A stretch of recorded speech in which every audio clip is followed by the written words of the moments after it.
Concept ہیں، اللہ پہ ایمان اور آخرت پہ ایمان، یہ ٹاپ پریورٹی پہ ہیں۔ ایسے ہی انسان کی موت آتی ہے اس دنیا سے، جب وہ رخصت ہوتا ہے اس کی آخرت شروع ہو جاتی ہے۔ ہمیں یہ معلوم ہے کہ آخرت میں نا کوئی بھی ہمارے ساتھ نہیں ہوگا، ایک ہی ذات ہوگی جس نے ہمیں بچانا ہے، وہ اللہ کی ذات ہے۔ اس سے بنا کے رکھیں گے، اس سے تعلق جوڑیں گے، اس سے تعلق کو خوبصورت بنائیں گے تو ہم کامیاب ہو جائیں گے۔ جس بندے کا آخرت پر یقین بہت فرم ہے یا وہ بہت زیادہ محنت کر رہا ہے اور اس میں اسے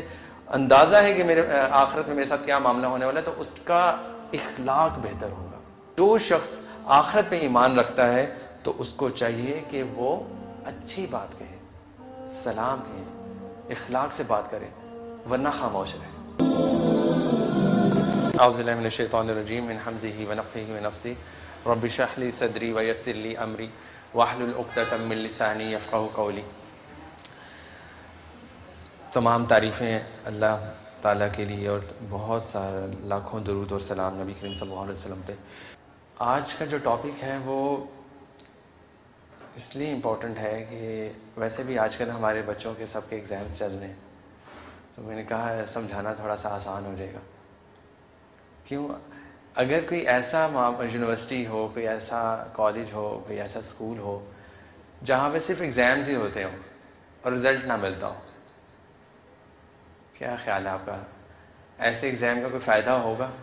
یا کوئی ہمیں اس میں کوئی ایفرٹ کرنے کی کوئی اس میں ہم کوشش کریں گے؟ نہیں کریں گے۔ دیکھیں، ایک فطرتی چیز ہے، اگر کوئی بھی ایفرٹ کی جا رہی ہے تو اس کا رزلٹ ہے، اور ہم ڈیمانڈ کرتے ہیں کہ اس کا رزلٹ ہونا چاہیے، ایسے ہی نا؟ اور وہ چیز ہمارے لیے انکریجنگ ہوتی ہے۔ بیسیکلی ہمیں ایگزام سے ایگزام کی جو پریشانی ہوتی ہے یا ٹینشن ہوتی ہے اس کا اتنا خوف یا ڈر نہیں ہوتا، لیکن ہمیں جو رزلٹ ہوتا ہے نا، بیسیکلی اس کے رزلٹ کی وجہ سے ہم ایگزام کی تیاری کر رہے ہوتے ہیں۔ اور یہی چیز جیسے دنیا میں ہمارے لیے موٹیویشن بنتی ہے کہ ہمارا جو یہ ٹیسٹ چل رہا ہے، یہ جو لائف ہے، یہ جو ایگزام چل رہا ہے ہمارا، اس کا ایک رزلٹ ہے۔ کیونکہ یہ ایسی بات ہے کہ انسانیت جو ہے شروع سے لے کر جو ہے اس چیز میں بڑی کنفیوز رہی ہے، اور ابھی بھی بہت سارے لوگ کنفیوز ہیں، جس وجہ سے وہ گمراہ ہیں کہ انہیں اس چیز پہ یقین نہیں ہے یا اس چیز کی سمجھ نہیں ہے کہ اس دنیا کی زندگی کے بعد کی زندگی کیسی ہوگی، یا ممکن بھی ہے کہ نہیں ہے۔ اس لیے اللہ سبحانہ و تعالیٰ نے اس کانسیپٹ کو یا یہ جو بلیف ہے اس کو ہمارے دین کا ایک بنیادی رکن بنا دی، ایمان کا بنیادی رکن بنا دی۔ آخرت پہ جو ایمان ہے وہ بہت زیادہ لازمی ہے، یعنی کہ اس کے بغیر آپ کا ایمان ممکن نہیں ہے، پاسبل نہیں ہے کہ وہ پورا ہو سکے۔ اور اس کی کوئی، اگر آپ آخرت کے کانسیپٹ کو ہٹا دیں اور باقی تمام چیزوں کے پر ایمان رکھیں تو اس کی کوئی لاجک نظر نہیں آتی۔ یہ دو کانسیپٹ بہت، ایمان کے مختلف درجات اور مختلف لیولز ہیں، لیکن اس میں جو دو کانسیپٹ ہیں، اللہ پہ ایمان اور آخرت پہ ایمان، یہ ٹاپ پریورٹی پہ ہیں۔ یعنی کہ ان دونوں جو چیزیں، یعنی کہ جو دونوں جو ایمان کی برانچز ہیں، ان کے اوپر یقین لازمی ہے۔ یعنی کہ ان میں سے کسی ایک کو بھی اگر آپ نے نکال دیا ایمان کے اندر سے یا اپنی لائف کے اندر سے یا اپنی لائف کے معاملات میں سے، تو آپ ناکام ہو جائیں گے۔ حدیث نبوی ہے، بخاری شریف کی حدیث ہے کہ صحابہ کرام کی محفل تھی، نبی کریم صلی اللہ علیہ وسلم ان کے پاس تشریف فرما تھے، اور ایک شخص آتا ہے محفل میں اور حضور صلی اللہ علیہ وسلم سے سوال کرتا ہے کہ آپ مجھے بتائیں کہ ایمان کیا ہے؟ تو نبی کریم صلی اللہ علیہ وسلم نے اس کو جواب دیا کہ ایمان اللہ پہ یقین رکھنا، نبی رسولوں پہ ایمان لے کر آنا، یقین رکھنا، اور رسولوں پہ ایمان رکھنا، فرشتوں پہ ایمان رکھنا، اور آخرت پہ ایمان رکھنا۔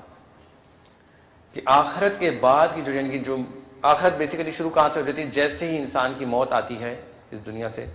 جب وہ رخصت ہوتا ہے اس کی آخرت شروع ہو جاتی ہے۔ تو آخرت کے اوپر ایمان لانا یہ ایمان ہے۔ تو قرآن میں اسی طرح سورہ غافر میں اللہ تعالیٰ بیان کرتے ہیں، اس کا مفہوم ایسا ہے کہ اللہ تعالیٰ بتاتے ہیں کہ جو دنیا ہے یہ فانی دنیا ہے، جو اصل جو مقام ہے تمہارا وہ آخرت کا مقام ہے۔ تو جو برے عمل کریں گے تو ان کو برائی کے برابر ان کو اس کا اجر، ایک برائی کی ہے تو ایک برائی کا ان کو سزا ملے گی، لیکن جو نیک عمل کریں گے ان کا اجر جو سا ہے وہ بہت زیادہ ہوگا اور وہ بہت بہترین ان کو اجر دیا جائے گا۔ تو آخرت کے ایمان کو جو ہے ہمیں سمجھنے کے لیے اس لیے ضروری ہے کہ یہ ہمارے جو ایمان کا بنیادی رکن ہے، اور اس کی اگر ہم یہ کہیں کہ آخرت کے ایمان کی جو اس کو تین حصوں میں ڈیوائڈ کیا جا سکتا ہے۔ یہ ایک حصہ موت کے بعد، یعنی جیسے ہم فوت ہوتے ہیں اور قبر کا جو معاملہ ہے روزے یوم حساب تک، ایک حصہ ہم اس کو کہہ سکتے ہیں۔ دوسرا حصہ، دوسرا پورشن یوم حساب کا، یعنی کہ جس دن ہم دوبارہ اٹھائے جائیں گے قیامت والے دن کے بعد، جب دوبارہ اٹھائے جائیں گے تمام انسان، اور اس میں جو ان کا معاملات ہوں گے، مختلف طرح کے حدیث میں معاملات نظر آتے ہیں کہ مختلف طرح کے لوگ ہوں گے، ان کے مختلف طرح کے معاملات ہوں گے، جو نیک ہوں گے ان کے مختلف حالات ہوں گے، جو بد ہوں گے برے ہوں گے ان کے مختلف حالات ہوں گے، اور اسی طرح جب یہ معاملات ہوں گے اور میزان سے ہوگا، حساب کتاب ہوگا، اور اس کے بعد تیسرا پورشن جنت اور دوزخ کا۔ تو ان تینوں پورشنز کو ہم اگر اکٹھا کریں تو ایک کانسیپٹ بنتا ہے وہ آخرت۔ تو اس پورے کانسیپٹ کے لیے لازمی ہے، ہمارے لیے لازمی کہ اس پورے کانسیپٹ پہ ایمان لے کر آئیں۔ اس میں سے کسی ایک پورشن کا انکار بھی نہیں ہم کر سکتے کہ ہم یہ کہیں کہ آخرت میں سے قبر کا جو پورشن ہے اس کو اسکپ کر دیں، یا بیچ والا جو حصہ ہے حساب کتاب کا، اس کے جو معاملات جو حدیث میں بہت زیادہ تفصیل سے بیان کی گئی ہیں اس کے اندر سے میں کوئی چیز ہم اسکپ کر دیں، یا جنت دوزخ کو ہم کہہ لیں گے ایک فرضی چیزیں ہیں، یا ایک جیسے ان کی فزیکل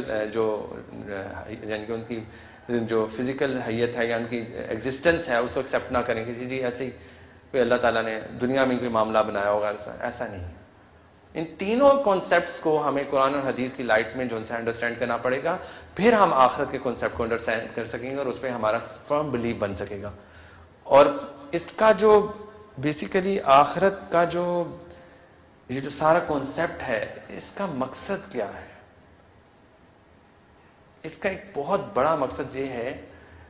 دیکھیں آخرت کے جو کانسیپٹ ہے اس کے جو فائدے ہیں یا مقصد یا اثرات ہیں وہ ہمارے لیے کیوں امپورٹنٹ ہے۔ جیسے ہم آخرت کے جس طرح بلیو کرتے جائیں گے، اس پہ غور کرتے رہیں گے، اس کے اوپر اسٹڈی کرتے جائیں گے، اس کے بعد معلومات اکٹھی مطلب ہم احادیث اور قرآن سے حاصل کریں گے، تو ہماری جو عبادات ہے، طاعت، یعنی جو اللہ تعالیٰ کی عبادت کرتے ہیں اس میں خوبصورتی آئے گی۔ سب سے پہلا تو یہ اس کے اندر ایک یہ فائدہ ہوگا، یا اس میں آپ کو ایک یہ رزلٹ اس کا نظر آئے گا آخرت کے بلیف کا، کہ آپ کے عبادات میں خوبصورتی نظر آئے گی۔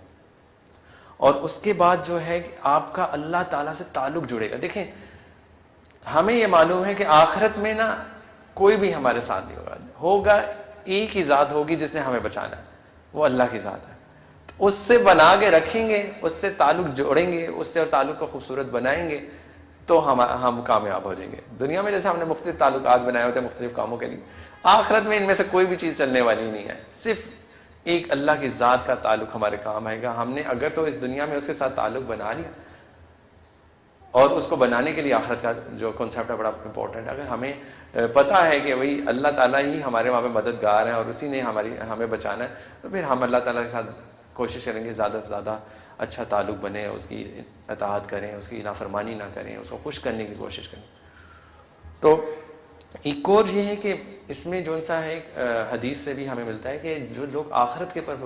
آخرت کی فکر زیادہ کرتے ہیں، یا اس کی طرف فکر کا مطلب یہ کہ آخرت کے معاملات کا کنسرن بہت زیادہ رکھتے ہیں کہ میں یہ کروں گا تو اس کا یہ رزلٹ نکلے گا، میں ایسا کروں گا تو ایسا ہو جائے گا، ان کی لائف میں بڑا امپورٹنٹ کنسرن ہے اس چیز کا کہ ہم جو بھی عمل کریں اس کا رزلٹ ہمیں آخرت میں ملنا ہے، تو ہم نے اس کو صحیح کرنا ہے۔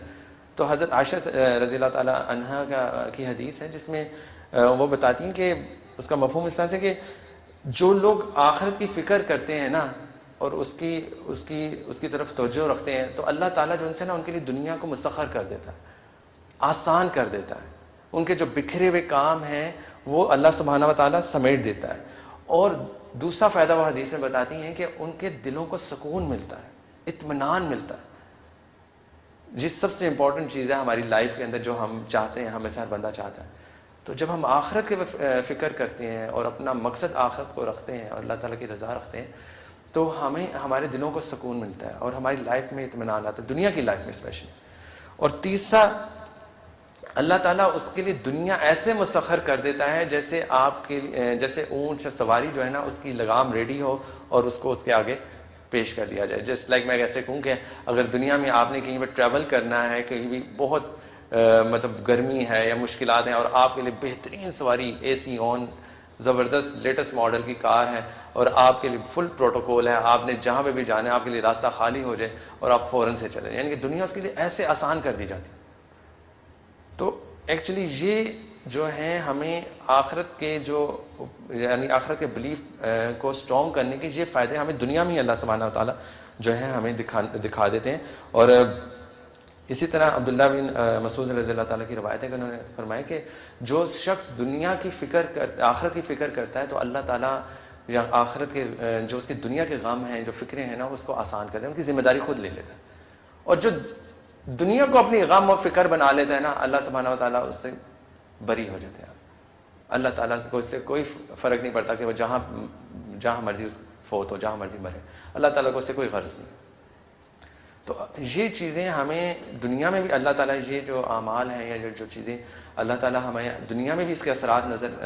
آنے لگ جاتے ہیں اور آخرت میں بھی نظر آنے لگ جاتے ہیں. اور ایک بہت امپورٹنٹ چیز میں آپ کو یہاں پہ بتاؤں کہ ہمیں آخرت کے اوپر جتنا ہمارا بلیف ہے, کیسے پتہ چلے گا کہ ہمارا آخرت پہ بلیف جو ہے وہ اچھا ہے یا اس کا لیول صحیح جا رہا ہے. ایک تو عبادات ہیں, جیسے ہم نماز قرآن روزہ رکھتے ہیں, قرآن پڑھتے ہیں, روزہ رکھتے ہیں, لیکن حدیث سے پتہ چلتا ہے کہ جس بندے کا آخرت پر یقین بہت فرم ہے یا وہ بہت زیادہ محنت کر رہا ہے اور اس میں اسے اندازہ ہے کہ میرے آخرت میں میرے ساتھ کیا معاملہ ہونے والا ہے, تو اس کا اخلاق بہتر ہوگا. یعنی کہ اگر میں نے اپنے آپ کو جج کرنا ہے, دوسروں کو جج کرنے سے بہتر یہ ہوتا ہے کہ سب سے پہلے انسان اپنے آپ کو جج کرے. میں نے یہ جج کرنا ہے کہ میرا بلیف کس لیول کا ہے, تو مجھے یہ دیکھنا پڑے گا میری عبادات کے ساتھ ساتھ عبادات ضروری ہیں, لیکن اس کے ساتھ کیا میرا اخلاق بہتر ہو رہا ہے. جیسے حدیث میں آتا ہے, بخاری اور مسلم کی حدیث ہے کہ ابو ہریرہ رضی اللہ تعالیٰ عنہ بتاتے کا روایت کرتے ہیں کہ نبی کریم صلی اللہ علیہ وسلم فرمائے کہ جس بندے کو آخرت پر ایمان ہے, آخرت پر ایمان رکھتا ہے, تو اس کو چاہیے کہ وہ اپنے پڑوسی کے ساتھ جو ہے نا معاملہ اچھا رکھے, اس کو اذیت نہ پہنچائے. اسی طرح کہا, دوسری بات یہ بتائی کہ جو شخص آخرت پہ ایمان رکھتا ہے تو اس کو چاہیے کہ مہمان کی عزت کرے, اس کا خیال کرے, اس کا احترام کرے. تیسری بات انہوں نے یہ بتائی کہ جو شخص آخرت پہ ایمان رکھتا ہے تو اس کو چاہیے کہ وہ اچھی بات کہے, سلام کہے, اخلاق سے بات کرے, ورنہ خاموش رہے. تو اس کو اگر ہم اس کی فلپ سائڈ دیکھیں اس حدیث کی, کہ اس کا مطلب یہ ہے کہ یہ تین کوالٹیز مجھے اپنے میں اور آپ کو اپنے میں دیکھنی چاہیے کہ یہ تینوں کوالٹیز میرے میں یا ہم میں آ رہی ہیں کہ نہیں آ رہی. میں اپنے ہمسائے کے ساتھ اچھا ہوں کہ نہیں اچھا, ٹھیک ہے, میں اچھا بول رہا ہوں, اچھے باتیں کر رہا ہوں, اکیلے میں بھی ذکر اچھا کر رہا ہوں, اللہ کا ذکر کر رہا ہوں, درود شریف پڑھ رہا ہوں, اور جب لوگوں سے بات کرتا ہوں تو اچھے طریقے سے کرتا ہوں کہ نہیں کرتا, یا ان کو گالی دیتا ہوں یا ان کے ساتھ بدتمیزی کرتا ہوں,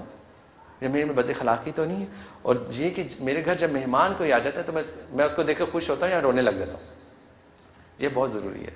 اللہ تعالیٰ ہماری اصلاح فرمائے کہ اس کو ہمیں, اللہ تعالیٰ کہہ رہے ہیں کہ تم اس کی عزت کرتے ہو کہ نہیں کرتے. تو اس چیز کو اللہ سبحانہ و تعالیٰ کہتے ہیں کہ آپ یعنی نبی کریم صلی اللہ علیہ وسلم بتا رہے ہیں کہ اگر آپ نے یہ دیکھنا ہے کہ آپ کا آخرت پہ ایمان کس طرح کا ہے, تو آپ اپنے آپ کو خود بھی جج کر سکتے ہیں کہ ان تین چیزوں کو, تین کوالٹیز کو, اخلاق کی تین کوالٹیز کو اپنے اندر پیدا کریں تاکہ آپ کا اخلاق بہتر ہو اور آپ کی آخرت میں, یعنی یہ وہ چیزیں ہیں جو آخرت میں آپ کے لیے بہت اجر کا باعث بنے گی. ایک حدیث میرے ذہن میں ہے کہ نبی کریم صلی اللہ علیہ وسلم نے فرمایا کہ نماز پڑھنا, روزہ رکھنا, یہ تمام نیکیاں ہیں, لیکن جو حسن اخلاق والا ہوگا, جس کا اخلاق بہتر ہوگا, وہ ان دونوں سے اوپر ہوگا. تو نیکیاں کرتے ہوئے, عبادات کرتے ہوئے ہمیں اپنے اخلاق کو نہیں بھول جانا چاہیے. یہ ایک بہت ضروری چیز ہے اور یہ چیز ہمارے آخرت میں کام آنے والی ہے, اور اس لیے ہمیں اس میں بہت زیادہ محنت کی ضرورت ہے. اسی طرح ایک اور حدیث ہے کہ ایک دفعہ نبی کریم صلی اللہ علیہ وسلم کے پاس صحابہ آئے اور انہوں نے ایک عورت کی شکایت کی. کیا شکایت کی؟ کہ وہ بہت زیادہ مطلب عبادت گزار ہے, تہجد پڑھتی ہے, نیک اعمال کرتی ہے, سب کچھ کرتی ہے, لیکن اس کا اخلاق نہیں اچھا, اس کے پڑوسی سے تنگ آئے. اللہ کے نبی نے کہا تو ناکام ہوگی. دوسری عورت کی مثال دی گئی کہ وہ زیادہ عبادتیں نہیں کرتی، بس تھوڑی بس نماز قرآن نہیں پڑھتی ہے، لیکن اس کا اخلاق بہت بہتر ہے. گفتگو جب کرتی بہت اچھا کرتی ہے، لوگوں کا احساس کرتی ہے. تو نبی کریم صلی اللہ علیہ وسلم نے کہا وہ کامیاب ہوگی. یہاں پہ یہ چیز سمجھنے کی ضرورت ہے کہ ہمیں صرف ایک تو یہ کہ آخرت پہ بلیف کرنا ایک چیز، اور اس بلیف کو جج کرنا کہ ہمارا بلیف کس لیول کا ہے، اس کو بھی دیکھنا بہت ضروری ہے. کیونکہ عموماً ہم اس چیز کو وربلی زبان سے تو کہہ رہے ہوتے ہیں کہ مجھے آخرت پہ یقین ہے، مجھے اندازہ ہے، میں مانتا ہوں. عموماً مسلمانوں سے تو اگر آپ سوال کریں گے، موسٹلی کامن مسلمس جو بھی ہیں، آلدو کہ آج کل یہ گمراہیاں اور اس قسم کے نیگیٹو یا غلط کنسیپٹس بہت زیادہ کامن ہیں، جو آخرت پہ نہیں بلیو کرتے ہیں، کمزور ان کا ایمان ہے آخرت پہ. لیکن جنرلی آپ کسی بھی مسلمان سے پوچھتے ہیں، وہ کہے گا مجھے آخرت پہ بہت یقین ہے. لیکن کیسا یقین ہے کہ نہ ہم عبادات کے اوپر محنت کر رہے ہیں، نہ ہماری عبادات میں، یعنی کہ میں نے بتایا نا کہ اللہ تعالیٰ سے تعلق اس کا خوبصورت ہو جاتا ہے. اللہ تعالیٰ سے تعلق کس طرح خوبصورت ہو جاتا ہے کہ وہ عبادات میں محنت کرتا ہے، عبادات میں ایفرٹس کرتا ہے. پھر اس کے ساتھ اس کی اپنی پرسنالٹی کے اندر جو اس کا اخلاق ہے وہ بہتر ہونا چاہیے. اور اگر یہ چیزیں نہیں ہو رہی تو وہ کیسا آخرت پہ بلیو کرتا ہے؟